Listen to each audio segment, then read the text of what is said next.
Hello friends, welcome to my channel ಸ್ಯಾಂಡ್ ಮಹಾರಂಜನೆ. Friends, ನೀವು ಇನ್ನೂ ನಮ್ಮ ಚಾನಲ್ಗೆ ಸಬ್ಸ್ಕ್ರೈಬ್ ಆಗಿಲ್ಲ ಅಂತ ಈಗಲೇ ಸಬ್ಸ್ಕ್ರೈಬ್ ಆಗಿ ಪಕ್ಕದ ಬೆಲ್ ಐಕನ್ನ ಕ್ಲಿಕ್ ಮಾಡಿ. ಶ್ರೀಯುತ ಶೋ ಮತ್ತು ಧಾರಾವಾಹಿಯ ಭಾನುವಾರದ ಸಂಚಿಕೆಯಲ್ಲಿ ಮೊದಲಿಗೆ ಮಾಧವರು ಅಲ್ಲ ಶಾರ್ವರಿ, ಇಡೀ ಮನೆ ಜವಾಬ್ದಾರಿ, ಆಸ್ತಿ ಪಾಸ್ತಿ ಮತ್ತು ಕಂಪ್ನಿ ಜವಾಬ್ದಾರಿ ಎಲ್ಲನೂ ನಿನಗೆ ಕೊಟ್ಟಿದ್ದೀನಿ. ಮತ್ತು ಈ ಫೈಲ್ಗೆ ಒಂದು 4 ಸೈನ್ ತಾನೆ ನಾನು ಹಾಕ್ಕೊಡ್ತೀನಿ ಕೊಡು ಅಂತ ಹೇಳಿ ಫೈಲ್ನ ತೊಗೊತಾರೆ. ಇನ್ನೇನು ಸೈನ್ ಹಾಕಬೇಕು ಅನ್ನೋಷ್ಟರಲ್ಲಿ ತುಳಸಿಯವರು, ಮಾಧವರೇ 1 ನಿಮಿಷ, ಶಾರ್ವರಿ ಏನು ಈ ಫೈಲಲ್ಲಿರೋದನ್ನೆಲ್ಲ ಕಂಪ್ನಿಗೆ ಸಂಬಂಧಪಟ್ಟ ಪೇಪರ್ಸ್ ಅಂತ ಹೇಳಿದ್ರು. ಆದರೆ ನೀವೊಂದು ಸರಿ ನೋಡಿದ್ದಿದ್ರೆ ಕಂಪ್ನಿಯ ಆಗು ಹೋಗುಗಳ ಬಗ್ಗೆ ನಿಮಗೂ ಗೊತ್ತಾಗಿರೋದು, ಹಾಗೆ ಕಂಪ್ನಿ ಯಾವ ಹಂತದಲ್ಲಿದೆ ಅಂತ ನಿಮಗೂ ಗೊತ್ತಾಗ್ತಿತ್ತಲ್ವಾ ಅಂತ ಹೇಳ್ತಾರೆ. ತುಳಸಿಯವ್ರ ಮಾತು ಕೇಳಿ ಶಾರ್ವರಿಗೆ ಗಾಬರಿ ಆಗುತ್ತೆ. ಆಗ ಮಾಧವರು, ಅಂದರೆ ನೀವೀಗ ಈ ಪೇಪರ್ಸ್ನೆಲ್ಲ ನಾನೊಂದು ಸರಿ ಚೆಕ್ ಮಾಡಬೇಕು ಅಂತ ಹೇಳ್ತಿದ್ದೀರಾ ಅಂತ ಪ್ರಶ್ನೆ ಮಾಡ್ತಾರೆ. ಆಗ ತುಳಸಿಯವ್ರು, ಹೌದು ಮಾಧವರೇ ಅಂತ ಹೇಳ್ತಾರೆ. ಆಗ ಮಾಧವರು, ಏನು ಶಾರ್ವರಿ, ನಾನು ಇದನ್ನೆಲ್ಲ ಒಂದು ಸರಿ ನೋಡಿ ಆಮೇಲೆ ಸೈನ್ ಹಾಕ್ಬೋದಾ ಅಂತ ಕೇಳ್ತಾರೆ.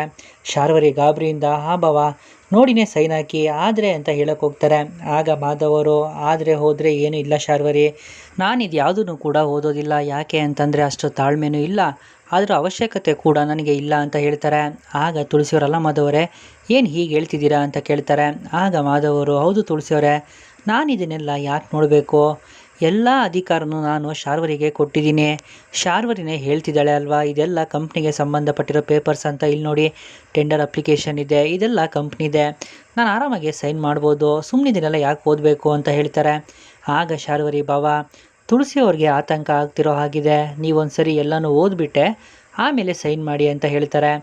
ಆಗ ಮಾಧವರು, ಅಲ್ಲ ತುಳಸಿಯವರೇ, ಇದರಲ್ಲಿ ಆತಂಕ ಪಡೋದಕ್ಕೆ ಏನಿದೆ, ಎಲ್ಲ ಅಧಿಕಾರನೂ ನಾನು ಶಾರ್ವರಿಗೆ ಕೊಟ್ಟಿದ್ದೀನಿ. ಹೀಗಿರುವಾಗ ಇದನ್ನೆಲ್ಲ ಓದೋ ಅವಶ್ಯಕತೆ ಕೂಡ ಇಲ್ಲ. ಇಲ್ಲಿ ನೋಡಿ ಎಷ್ಟೊಂದು ಪೇಪರ್ಸ್ ಇದೆ, ಸುಮ್ಮನೆ ಯಾಕೆ ಓದಬೇಕು, ಇರು ಶಾರ್ವರಿ ಅಂತ ಹೇಳಿ ಎಲ್ಲ ಸೈನ್ ಹಾಕಿ ತಗೋ ಶಾರ್ವರಿ ಅಂತ ಫೈಲ್ನ ಅವ್ರು ಕೇಳ್ಕೊಡ್ತಾರೆ. ಥ್ಯಾಂಕ್ಸ್ ಬಾವಾ, ಇನ್ನು ಉಳಿದಿರೋದನ್ನೆಲ್ಲ ನಾನು ನೋಡ್ಕೊತೀನಿ ಬಿಡಿ ಅಂತ ಹೇಳಿ ಶಾರ್ವರಿ ಏನೋ ಯೋಚನೆ ಮಾಡ್ತಾ ನಗ್ತಿರ್ತಾರೆ. ತುಳಸಿಯವರು ಗಾಬರಿಯಿಂದ ಕೂತಿರ್ತಾರೆ.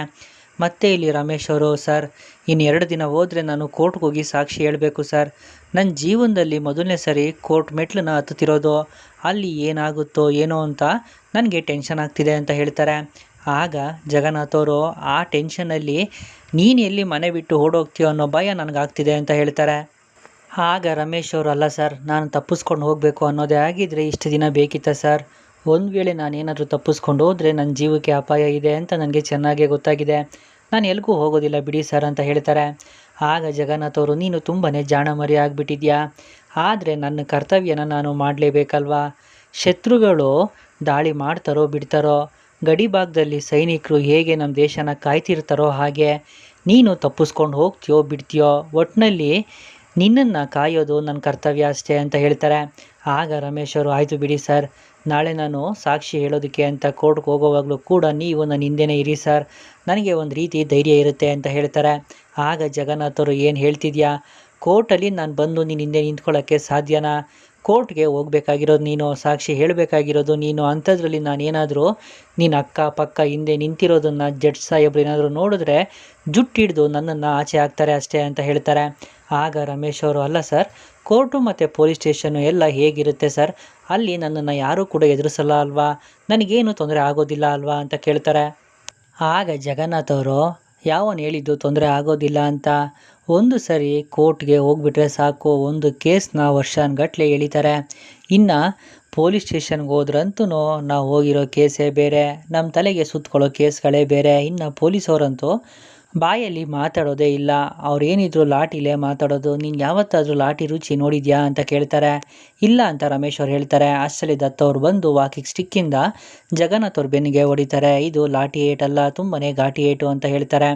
ಆಗ ದತ್ ಅವರು, ಅಲ್ವೋ, ಬೇಡದೇ ಇರೋದನ್ನೆಲ್ಲ ಹೇಳಿ ಅವನನ್ನು ಯಾಕೆ ಎದುರಿಸ್ತಿದ್ಯಾ, ಬಾಯಿ ಮುಚ್ಕೊಂಡು ಸುಮ್ಮನಿರೋಕ್ಕಾಗೋದಿಲ್ವಾ, ನಿನಗೆ ಬೇರೆ ಕೆಲಸ ಇಲ್ವಾ ಅಂತ ಬೈತಾರೆ. ಅದಾದಮೇಲೆ, ನೋಡು ರಮೇಶ, ನೀನು ನಾಳೆ ಕೋರ್ಟ್ಗೆ ಹೋಗ್ತಿರೋದು ಸಾಕ್ಷಿ ಹೇಳೋದಕ್ಕೆ ಮಾತ್ರ, ನೀನು ಏನು ನೋಡಿದ್ಯೋ ಏನು ಗೊತ್ತಿದೆಯೋ ಅಷ್ಟನ್ನು ಹೇಳಿದ್ರೆ ಸಾಕು, ಅಪರಾಧಿಗಳಿಗೆ ಶಿಕ್ಷೆ ಆಗುತ್ತೆ, ನಿರಪರಾಧಿಗೆ ಮುಕ್ತಿ ಸಿಗುತ್ತೆ ಅಂತ ಹೇಳ್ತಾರೆ. ಆಗ ಜಗನ್ನಾಥ್ ಅವರು, ಹಾಗೆ ನಿನಗೆ ಪುಣ್ಯ ಕೂಡ ಸಿಗುತ್ತೆ ಅಂತ ಹೇಳ್ತಾರೆ. ಆಗ ದತ್ತವ್ರು, ಹೌದು, ಮತ್ತು ಸಾಕ್ಷಿ ಹೇಳ್ತಿರೋ ನಿನಗೆ ಏನು ತೊಂದರೆ ಆಗೋದಿಲ್ಲ, ನೀನು ಧೈರ್ಯವಾಗಿರೋ ಅಂತ ಹೇಳ್ತಾರೆ. ಆಗ ಜಗನ್ನಾಥ್ ಅವರು, ಹೌದೌದು, ನೀನು ಧೈರ್ಯವಾಗಿರೋ, ನಿನಗೆ ಯಾರೂ ಕೂಡ ತೊಂದರೆ ಕೊಡೋದಿಲ್ಲ, ಒಂದು ವೇಳೆ ನಿನಗೇನಾದರೂ ತೊಂದರೆ ಕೊಡಬೇಕು ಅನ್ನೋದೇ ಆದರೆ ಅವರು ನನ್ನನ್ನು ದಾಟ್ಕೊಂಡು ಬರಬೇಕು, ನನ್ನನ್ನು ಬಗ್ಸೋದು ಅಷ್ಟೊಂದು ಸುಲಭ ಅಲ್ಲ. ಯಾಕೆ ಅಂತಂದರೆ ಕರಾಟೆ, ಕುಂಗ್-ಫು ಎಲ್ಲ ಕಲ್ತಿದ್ದೀನಿ ನೋಡ್ತೀಯಾ ಅಂತ ಹೇಳಿ ಸುಮ್ಮನೆ ಆ್ಯಕ್ಷನ್ ಮಾಡ್ತಿರ್ತಾರೆ. ಅದನ್ನು ನೋಡಿ ರಮೇಶ ನಗ್ತಿರ್ತಾರೆ. ಆಗ ಜಗನ್ನಾಥ್ ಅವರು ನೋಡಿದ್ರ ದತ್ತ, ನಾನು ಹೇಗೆ ನಗಿಸ್ತೆ ಅಂತ, ಇವನ್ ಭಯನೆಲ್ಲ ಓಡಿಸ್ಬಿಟ್ಟೆ ಅಂತ ಹೇಳ್ತಾರೆ. ಆಗ ದತ್ತವರು ಸಾಕು ಮುಚ್ಚು ಬಾಯಿ, ಬೇಡದೇ ಇರೋದನ್ನೆಲ್ಲ ಹೇಳಿ ಇವನನ್ನು ಎದುರಿಸಿದ್ದು ನೀನೇ, ಇವಾಗ ಮಂಗನ ಥರ ಆಡಿ ಅವನನ್ನು ನಗಿಸ್ತಿರೋದು ನೀನೇ. ನೋಡು ರಮೇಶ, ನೀನಿನ್ನು ತಲೆ ಕೆಡಿಸ್ಕೋಬೇಡ, ನೀನು ತುಂಬಾ ಒಳ್ಳೆಯವನು, ನಿನಗೇನು ತೊಂದರೆ ಆಗೋದಿಲ್ಲ. ಹಾಗೆ ಇವನ ಮಾತನ್ನೆಲ್ಲ ನೀನು ತಲೆಗೆ ಹಾಕ್ಕೊಳಕ್ಕೆ ಹೋಗಬೇಡ, ನಿನಗೆ ಯಾರೇನು ಮಾಡೋದಿಲ್ಲ, ಆರಾಮಾಗಿರು ಅಂತ ಹೇಳಿ ಅಲ್ಲಿಂದ ಹೋಗ್ತಾರೆ. ಆಗ ಜಗನ್ನಾಥ್ ಅವರು, ನೋಡು ಅವ್ರು ಹೇಳಿದ ಮಾತನ್ನೆಲ್ಲ ತಲೆಗೆ ಹಾಕ್ಕೊಳಕ್ಕೆ ಹೋಗಬೇಡ, ನಿನಗೆ ಜಾಕಿ ಚಾನ್ ಗೊತ್ತು ತಾನೆ, ಅವನಿಗೆ ಕರಾಟೆ ಕುಂಗ್-ಫು ಯಾರು ಹೇಳ್ಕೊಟ್ರೋ ನಾನು ಕೂಡ ಅವ್ರ ಹತ್ರನೇ ಕಲ್ತಿದ್ದು, ನಿನ್ನನ್ನು ಯಾರು ಮುಟ್ಟಕ್ಕಾಗೋದಿಲ್ಲ, ನಾನಿದ್ದೀನಿ, ಧೈರ್ಯವಾಗಿರು ಅಂತ ಹೇಳಿ ಸಮಾಧಾನ ಮಾಡ್ತಿರ್ತಾರೆ. ಮತ್ತೆ ಇಲ್ಲಿ ಶಾರ್ವರಿ ಕೈಯಲ್ಲಿ ಕೆಲವೊಂದು ಪೇಪರ್ಸ್ನ ಹಿಡ್ಕೊಂಡು ನಗ್ತಾ ಇರ್ತಾರೆ. ಅವ್ರ ಅಕ್ಕನ ಫೋಟೋ ನೋಡ್ತಾ ಮಾತಾಡ್ತಾ ಇರ್ತಾರೆ. ಅಕ್ಕ, ನನ್ನ ಕೈಯಲ್ಲಿ ಏನಿದೆ ನೋಡು, ಇಡೀ ಮಾಧವನ್ ಮನೆನ ಸರ್ವನಾಶ ಮಾಡೋ ಅಸ್ತ್ರ ಇದೆ. ಮಾಧವನ್ ಕುಟುಂಬದ ಅಂತ್ಯಕಾಲ ಶುರುವಾಯಿತು. ಈಗ ಎಲ್ಲ ಆಸ್ತಿನೂ ನನ್ನ ಹೆಸರಲ್ಲಿದೆ. ನನ್ನನ್ನು ಯಾರೇನೂ ಮಾಡೋಕ್ಕಾಗಲ್ಲ. ಇಷ್ಟು ದಿನ ನಿನ್ನ ಕಾಯಿಸಿದ್ದಕ್ಕೆ ನನ್ನ ಕ್ಷಮಿಸ್ಬಿಡು ಅಕ್ಕ. ನಿನ್ನ ಆತ್ಮಕ್ಕೆ ಶಾಂತಿ ಕೊಡೋ ಕಾಲ ಹತ್ರ ಬಂದಾಯ್ತು. ನಾಳೆ ಈ ಮನೆಯಲ್ಲಿ ಶಾಂತಿ ಪೂಜೆ ಮಾಡಿಸ್ತೀನಿ ಅಕ್ಕ. ಈ ಮನೇಲಿರೋ ಎಲ್ಲರನ್ನೂ ನನ್ನ ಸೇವೆ ಮಾಡೋದಕ್ಕೆ ಆಳುಗಳನ್ನಾಗಿ ಇಟ್ಕೋತೀನಿ. ಪ್ರತಿಯೊಬ್ಬರಿಗೂ ಪ್ರತಿದಿನ ನರಕ ತೋರಿಸ್ತೀನಿ. ಯಾಕಾದರೂ ಬದುಕಿದೀವೋ, ಸಾಯಬಾರ್ದ ನಾವು ಅಂತ ಅನ್ನಿಸ್ಬೇಕು, ಆ ರೀತಿ ಮಾಡ್ತೀನಿ. ನಿನ್ನ ಸಾವಿಗೆ ನಾನು ಸೇಡ್ ತೀರಿಸ್ಕೋತೀನಿ ಅಕ್ಕ. ನನಗಂತೂ ತುಂಬ ಖುಷಿ ಆಗ್ತಿದೆ. ನನಗೆ ಗೊತ್ತು ನಿನಗೂ ಅಷ್ಟೇ ಖುಷಿಯಾಗಿರುತ್ತೆ. ನನಗಂತೂ ಖುಷಿಗೆ ಕುಣಿದು ಕುಪ್ಪಳಿಸ್ಬೇಕು ಅಂತ ಅನ್ನಿಸ್ತಾ ಇದೆ. ನೀನೇನು ಚಿಂತೆ ಮಾಡಬೇಡ ಅಕ್ಕ, ಈ ಮನೆಯವ್ರನ್ನ ನಾನು ಸರ್ವನಾಶ ಮಾಡ್ತೀನಿ ಅಂತ ಮಾತಾಡ್ತಾ ಜೋರಾಗಿ ನಗ್ತಾ ಇರ್ತಾರೆ. ಮತ್ತು ಸಮರ್ಥ್ ಸ್ಟೇಷನ್ನಿಂದ ಆಚೆ ಬರ್ತಾರೆ. ಅದೇ ಸಮಯಕ್ಕೆ ಇನ್ಸ್ಪೆಕ್ಟರ್ ಕೂಡ ಅಲ್ಲಿಗೆ ಬರ್ತಾರೆ. ನಮಸ್ತೆ ಸರ್ ಅಂತ ಸಮರ್ಥ್ ಹೇಳ್ತಾರೆ. ಏನು ಸಮರ್ಥ್, ಸೈನ್ ಮಾಡೋಕ್ಕೆ ಬಂದಿದ್ರಾ ಅಂತ ಇನ್ಸ್ಪೆಕ್ಟರ್ ಕೇಳ್ತಾರೆ. ಹೌದು ಸರ್. ಅಂದಾಗೆ ರೌಡಿ ಏನಾದರೂ ಬಾಯ್ಬಿಟ್ನ ಸರ್ ಅಂತ ಕೇಳ್ತಾರೆ. ಇಲ್ಲ, ನಾವು ಎಷ್ಟೇ ಕೇಳಿದ್ರು ಅವನೇನು ಹೇಳ್ತಾ ಇಲ್ಲ. ಅವನು ಸತ್ಯ ಹೇಳಿದ್ರೆ ಸ್ವರ್ಗ, ಸುಳ್ಳು ಹೇಳಿದ್ರೆ ನರಕ, ಯಾವ್ದು ಬೇಕೋ ಅವನೇ ಚೂಸ್ ಮಾಡ್ಕೊಳ್ಳಿ ಅಂತ ಹೇಳಿ ಅಲ್ಲಿಂದ ಹೋಗ್ತಾರೆ. ಇದನ್ನೆಲ್ಲ ರೌಡಿ ತಂದೆ ದೂರದಲ್ಲಿ ನಿಂತ್ಕೊಂಡು ಕೇಳಿಸ್ಕೊತಾ ಇರ್ತಾರೆ. ಅಯ್ಯೋ, ನನ್ನ ಮಗ ಏನೂ ತಪ್ಪು ಮಾಡಿಲ್ಲ, ಅವನಿಗೆ ಶಿಕ್ಷೆ ಆಗಬಾರ್ದು, ಈಗ ನಾನು ಏನು ಮಾಡಲಿ ಅಂತ ಯೋಚನೆ ಮಾಡ್ತಾ ಸ್ವಲ್ಪ ಮುಂದೆ ಬರ್ತಾರೆ. ಸಮರ್ಥ್ ಅವ್ರನ್ನ ನೋಡ್ತಾರೆ. ಏನೋ ನಿಮ್ಮ ಮಗನಿಗೆ ಶಿಕ್ಷೆ ಆಗ್ತಿದೆ, ಈಗ ಏನು ಮಾಡಲಿ ಅಂತ ಯೋಚನೆ ಮಾಡ್ತಾ ಇದ್ದೀರಾ ನೋಡಿ. ನಿಮ್ಮನ್ನು ನೋಡ್ತಾ ಇದ್ರೆ ಯಾವುದೋ ವಿಷಯ ನಿಮಗೆ ಗೊತ್ತಿದೆ, ನೀವು ಸತ್ಯ ಮುಚ್ಚಿಡ್ತಾ ಇದ್ದೀರಾ ಅಂತ ಅನ್ನಿಸ್ತಾ ಇದೆ. ನಿಮ್ಮ ಮಗನಿಗೆ ಶಿಕ್ಷೆ ಆಗಬಾರ್ದು ಅಂದರೆ ಸತ್ಯ ಹೇಳಿ, ಏನಾಯಿತು ಅಂತ ಕೇಳ್ತಾರೆ. ಆಗ ವ್ಯಕ್ತಿ, ಸರ್ ಅವನೇನು ತಪ್ಪು ಮಾಡಿಲ್ಲ, ಅವನನ್ನು ಬಿಟ್ಬಿಡಿ, ತಪ್ಪು ಮಾಡಿರೋದು ನಾನು, ನನಗೆ ಬೇಕಾದರೆ ಶಿಕ್ಷೆ ಕೊಡಿ ಅಂತ ಹೇಳ್ತಾರೆ. ಆಗ ಸಮರ್ಥ್ಗೆ ಗಾಬರಿ ಆಗುತ್ತೆ. ಏನು ಹೇಳ್ತಿದ್ರು ನೀವು ಅಂತ ಕೇಳ್ತಾರೆ. ಆಗ ವ್ಯಕ್ತಿ 20 ವರ್ಷದ ಹಿಂದೆ ಅವ್ರು ಮಾಡಿರೋ ಆಕ್ಸಿಡೆಂಟ್ ಬಗ್ಗೆ ಹೇಳ್ತಾರೆ. ಅದನ್ನು ಕೇಳಿ ಸಮರ್ಥ್ಗೆ ಗಾಬರಿ ಆಗುತ್ತೆ. ಮತ್ತೆ ಮಾಧವ್ ಅವರು ಕಾರಲ್ಲಿ ಹೋಗ್ತಾ ಇರ್ತಾರೆ. ಇದ್ದಕ್ಕಿದ್ದಾಗೆ ಡ್ರೈವರ್ ಗಾಡಿನ ನಿಲ್ಲಿಸ್ತಾರೆ. ಆಗ ಮಾಧವ್ ಅವರು ಏನಾಯಿತು ಅಂತ ಕೇಳ್ತಾರೆ. ಗೊತ್ತಿಲ್ಲ ಸರ್, ಚೆಕ್ ಮಾಡಬೇಕು ಅಂತ ಡ್ರೈವರ್ ಹೇಳ್ತಾರೆ. ಸರಿ, ಆಫೀಸ್ ಹತ್ತಿರದಲ್ಲಿ ಅಲ್ವ ಇರೋದು, ನಾನು ಹೋಗ್ತೀನಿ, ನೀನು ಗಾಡಿ ರೆಡಿ ಮಾಡಿಸ್ಕೊಂಡು ಬಾ ಅಂತ ಹೇಳಿ ಕಾರಿಂದ ಕೆಳಗಡೆ ಇಳಿದು ಸ್ವಲ್ಪ ಮುಂದೆ ಬರ್ತಾರೆ. ಆಗ ಶ್ರೀಧರ್ ಅನ್ನೋ ಆಫೀಸ್ ಸ್ಟಾಫ್ ಒಬ್ಬರು ನಡ್ಕೊಂಡು ಹೋಗ್ತಾ ಇರ್ತಾರೆ. ಶ್ರೀಧರ್, ಒಂದು ನಿಮಿಷ, ನೀವೆಲ್ಲ ಯಾಕೆ ಆಫೀಸಿಗೆ ಬರ್ತಾ ಇಲ್ಲ? ನೀವು ರಿಸೈನ್ ಕೊಟ್ಟಿದ್ರಂತೆ. ಶಾರ್ವರಿ ಹತ್ರ ಕೇಳಿದ್ದಕ್ಕೆ ಅವ್ರಿಗೆ ಬೇರೆ ಕಂಪನಿಯಿಂದ ಆಫರ್ ಬಂದಿದೆ ಅಂತ ಹೇಳಿದ್ಲು.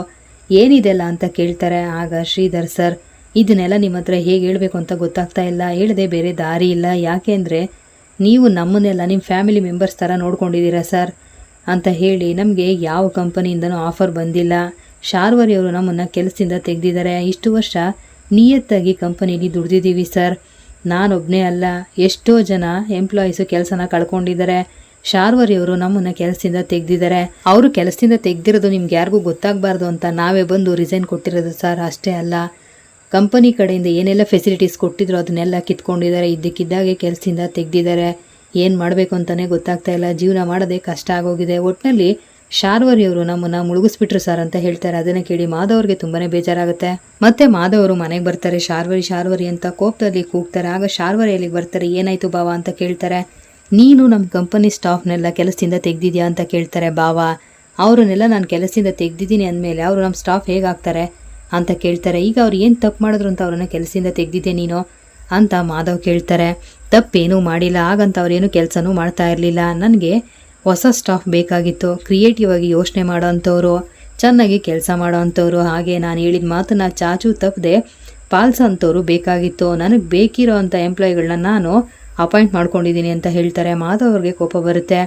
ಅಲ್ಲ ಶಾರ್ವರಿ, ಇದನ್ನೆಲ್ಲ ಯಾರನ್ನ ಕೇಳಿ ನೀನು ಡಿಸೈಡ್ ಮಾಡಿದೆ? ನಮ್ಮ ಕಂಪನಿ ಸ್ಟಾಫ್ನ ಕೆಲಸದಿಂದ ತೆಗೆದಿದ್ದು ಅಲ್ಲದೆ ಅವರು ಕೊಟ್ಟಿರೋ ಎಲ್ಲ ಫೆಸಿಲಿಟೀಸ್ನೂ ಕಿತ್ಕೊಂಡಿದೆಯಲ್ಲ, ಇದು ಸರಿನಾ? ಯಾಕೆ ಹೀಗೆ ಮಾಡಿದೆ ಅಂತ ಕೇಳ್ತಾರೆ. ಆಗ ಶಾರ್ವರಿ ಅವ್ರು ನಮ್ಮ ಕಂಪನಿಲಿ ಕೆಲಸನೇ ಮಾಡ್ತಾ ಇಲ್ಲ ಅನ್ನೋವಾಗ ಅದನ್ನೆಲ್ಲ ಅವರಿಗೆ ಯಾಕೆ ಕೊಡಬೇಕು, ನಾವು ಇಷ್ಟೊಂದು ಎಮೋಷ್ನಲ್ ಆಗಬಾರ್ದು ಬಾಬಾ, ನಮಗೆ ಕಂಪನಿ ಮುಖ್ಯ, ಕಂಪನಿಗೆ ಲಾಭ ಆಗೋದು ಮುಖ್ಯ ಅಂತ ಹೇಳ್ತಾರೆ. ಅದೇ ಸಮಯಕ್ಕೆ ಮ್ಯಾನೇಜರ್ ಮನೆಗೆ ಬರ್ತಾರೆ. ಆಗ ಶಾರ್ವರಿ ಬನ್ನಿ ಬನ್ನಿ ಅಂತ ಹೇಳ್ತಾರೆ. ನಮಸ್ಕಾರ ಮೇಡಮ್, ನಮಸ್ಕಾರ ಸರ್ ಅಂತ ಮ್ಯಾನೇಜರ್ ಹೇಳ್ತಾರೆ.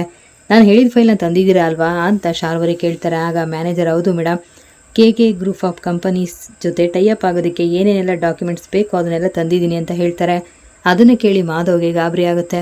ಶಾರ್ವರಿ ಏನಿದೆಲ್ಲ, ನಮ್ಮ ಕಂಪನಿ ಆ ಕಂಪನಿ ಜೊತೆ ಯಾಕೆ ಟೈಅಪ್ ಮಾಡ್ಕೋಬೇಕು, ಆ ಕಂಪನಿ ಪ್ರಾಡಕ್ಟ್ಸ್ ಚೆನ್ನಾಗಿಲ್ಲ ಅಂತ ಮಾರ್ಕೆಟಲ್ಲಿ ಎಲ್ಲರೂ ಮಾತಾಡ್ತಾರೆ, ಹಾಗೆ ಆ ಕಂಪನಿ ಲಾಸಲ್ಲಿದೆ, ನಾವೇನಾದರೂ ಆ ಕಂಪನಿ ಜೊತೆ ಟೈಅಪ್ ಆದರೆ ನಮ್ಮ ಕಂಪನಿಗೆ ಲಾಸ್ ಆಗುತ್ತೆ, ಹಾಗೆ ಹೆಸರು ಹಾಳಾಗುತ್ತೆ, ಈ ಕಂಪನಿ ಜೊತೆ ಟೈಅಪ್ ಆಗೋದು ನನಗಿಷ್ಟ ಇಲ್ಲ ಅಂತ ಹೇಳ್ತಾರೆ. ಆಗ ಶಾರ್ವರಿ ಬಾವ, ಈಗ ನಮಗೆ ಹೆಸರಿಗಿಂತ ದುಡ್ಡು ತುಂಬ ಮುಖ್ಯ, ನಮ್ಮ ಕಂಪನಿ ಲಾಭ ಮಾಡೋದೇ ಮುಖ್ಯ, ನಾವು ಈ ಕಂಪನಿ ಜೊತೆ ಟೈಅಪ್ ಆಗ್ತಿದ್ದೀವಿ ಅಷ್ಟೇ, ನೀವು ಪೇಪರ್ಸ್ನ ಕೊಡಿ ಅಂತ ಶಾರ್ವರಿ ಕೇಳ್ತಾರೆ. ಆಗ ಮಾಧವ್ಗೆ ಗಾಬರಿ ಆಗುತ್ತೆ.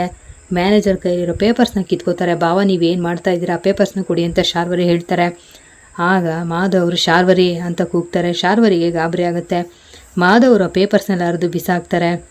ನೋಡು, ಈ ಕಂಪನಿ ಚೇರ್ಮನ್ ಆಗಿ ನಾನು ಹೇಳ್ತಾ ಇದ್ದೀನಿ, ನೀನು ಯಾವ್ಯಾವ ಎಂಪ್ಲಾಯಿನ ಕೆಲಸದಿಂದ ತೆಗೆದಿದೆಯೋ ಅವ್ರನ್ನೆಲ್ಲ ಮತ್ತೆ ಕೆಲಸಕ್ಕೆ ಸೇರಿಸ್ಕೋಬೇಕು, ಅವ್ರಿಗೆ ಏನೇನೆಲ್ಲ ಫೆಸಿಲಿಟೀಸ್ ಕೊಡಬೇಕು ಅದನ್ನೆಲ್ಲ ಕೊಡಬೇಕು, ನೀವಿನ್ನೂ ಹೊರಡಿ ಅಂತ ಹೇಳ್ತಾರೆ. ಥ್ಯಾಂಕ್ ಯು ಸರ್ ಅಂತೇಳಿ ಮ್ಯಾನೇಜರ್ ಅಲ್ಲಿಂದ ಹೋಗ್ತಾರೆ.